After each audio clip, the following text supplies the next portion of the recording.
Hey RT students, welcome to Respiratory HQ's Fast 5, where today we are going to talk about physiologic dead spaces. We talked about shunts on Monday, and we said shunts were when you had normal perfusion but no ventilation. It created an oxygenation problem.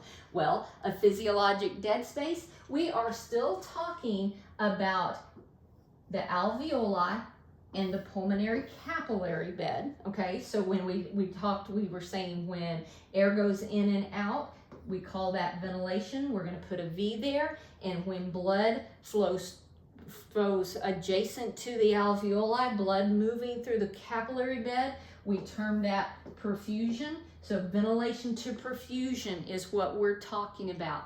When we are talking about a dead space disorder, we're talking about problems in the pulmonary capillary bed. Like, let's say that this person in this area of the lung has a pulmonary embolism. So what happens in one section of the lung is blood can't get through. There is no perfusion in a certain section of the lung, but there's adequate ventilation.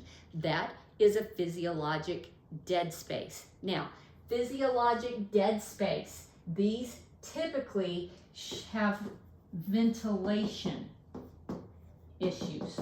So remember, on Monday I said shunts caused oxygenation problems, and they do. Dead space disorders cause ventilation problems. So you've heard that formula, Paco, Pico, Paco? That is physiologic dead space. And what that tells us is how much tidal volume is ineffective.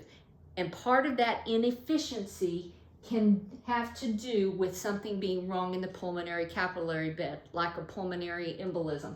Another thing that can cause problems in the pulmonary capillary bed is pulmonary vasoconstriction that happens with profound hypoxemia, okay? That pulmonary capillary bed vasoconstricts.